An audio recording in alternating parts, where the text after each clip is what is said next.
En funciones a nivel nacional, 1.699, es decir, el 92% están siendo investigados por peculado de uso, malversación de fondos, negociaciones incompatibles y colusión. La escandalosa cifra de quienes están bajo sospecha muestra también nexos del poder local con organizaciones criminales, grupos narcos y bandas. Una cruda realidad que recuerda tiempos ya vividos en el país.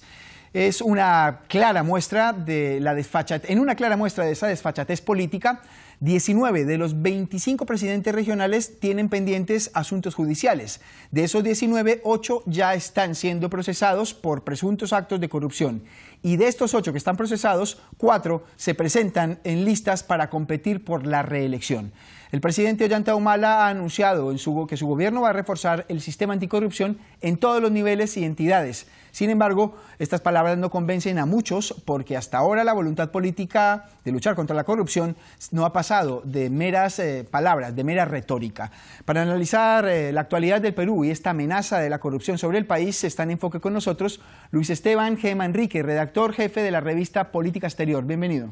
Encantado, gracias.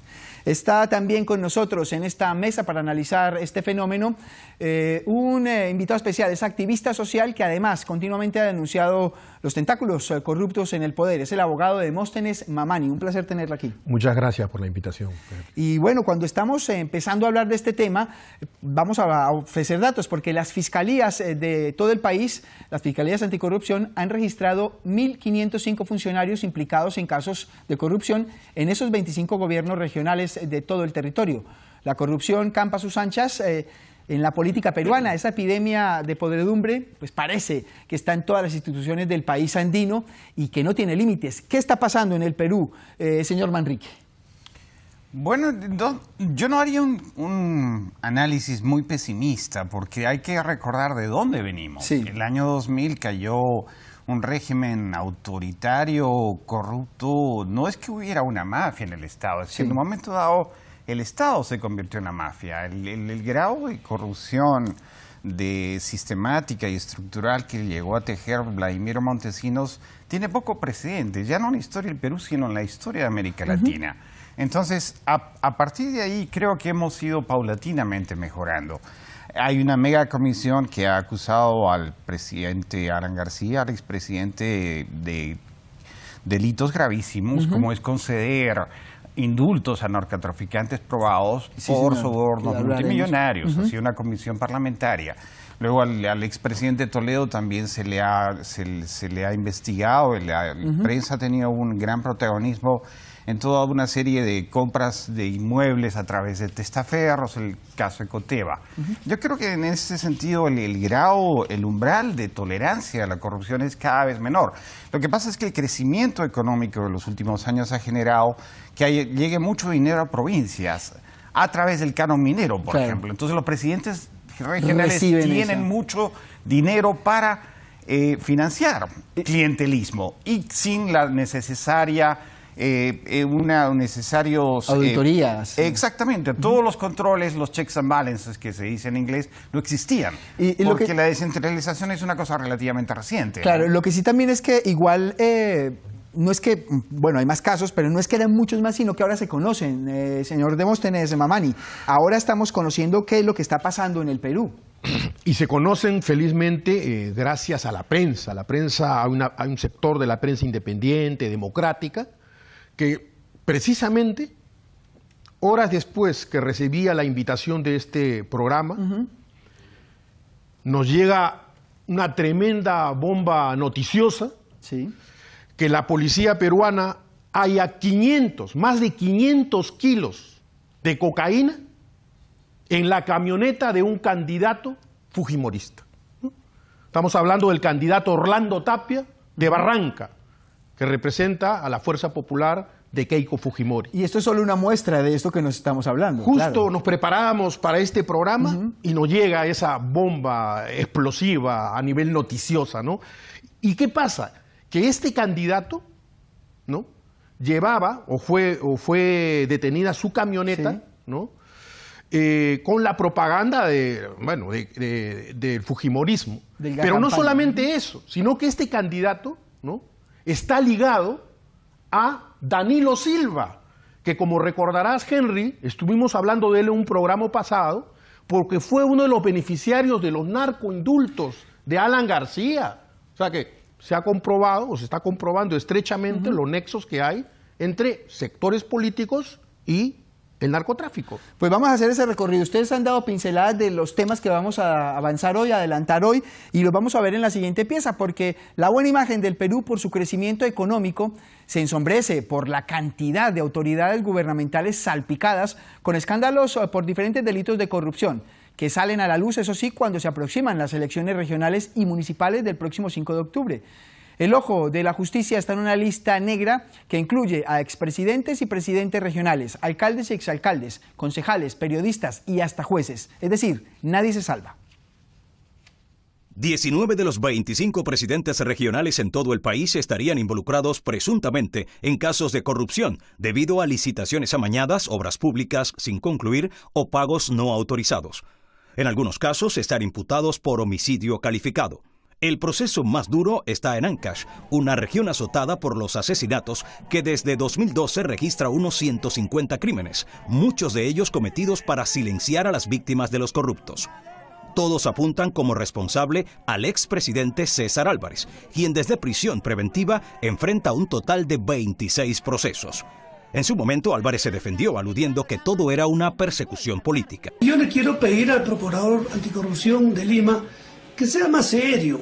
O sea, ya no estamos para persecución política.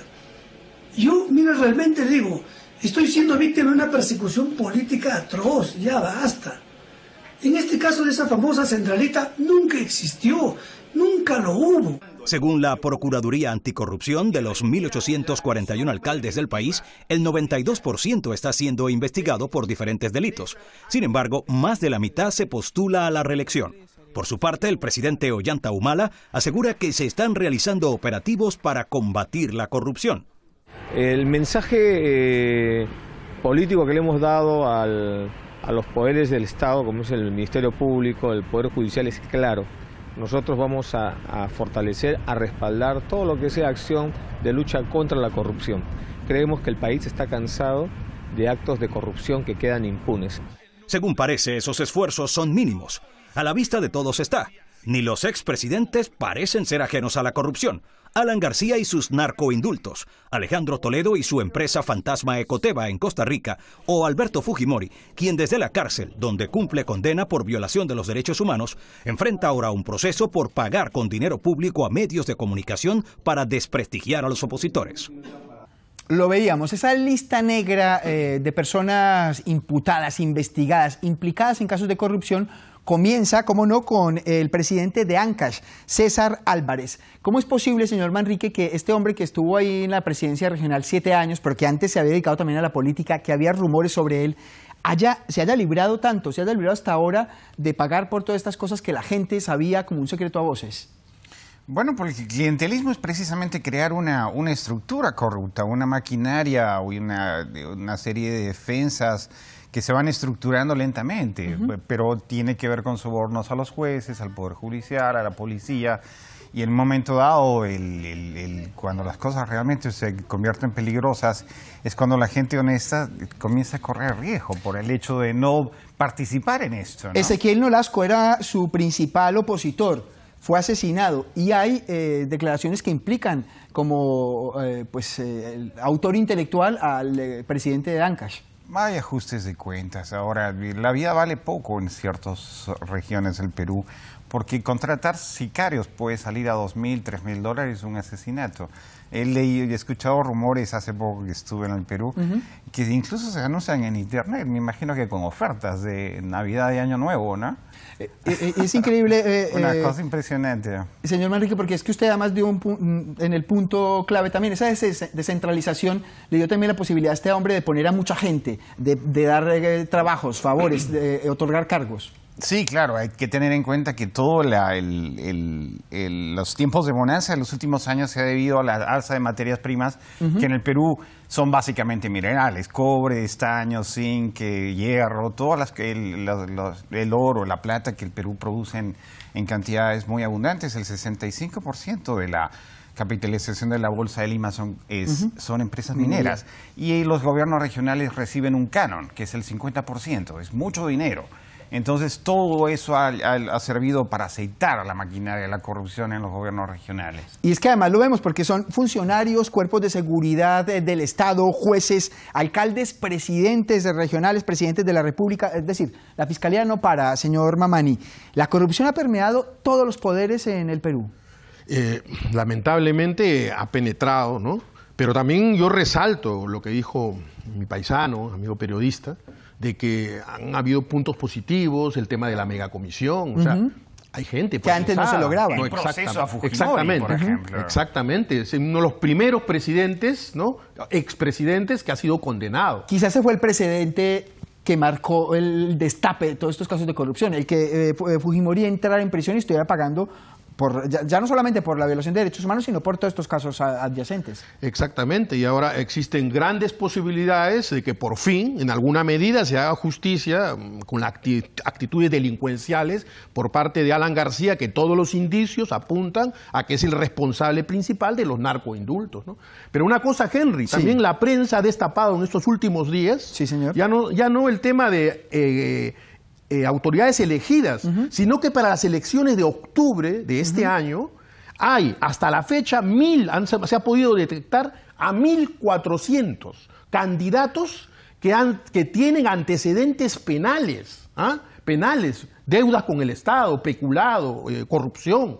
Y no solamente eso, ayer nos acabamos de informar un último dato, que de esos candidatos hay 100 que anteriormente ya fueron procesados, ¿no? Y fueron sentenciados, que no han pagado sus reparaciones civiles y hoy pretenden en octubre presentarse nuevamente como candidatos. Ya han sido condenados, pero no han pagado el dinero que tendrían que pagar de multas y aún así quieren ser Las elegidos. reparaciones civiles están pendientes, hay 100 candidatos ahí. Y es que a raíz de los recientes hechos de corrupción vinculados además al poder, algunos opinan que en el Perú, que el Perú está al frente de una situación similar a la que vivió en la época de Fujimori. Usted dice que no es lo mismo, que ahora se avanza en esas investigaciones. Evidentemente no, o sea, Fujimori es condenado con Vladimiro Montesinos por crímenes de lesa humanidad. Esto quiere decir que desde el Palacio de Gobierno se dirigían escuadrones de la muerte, ¿no?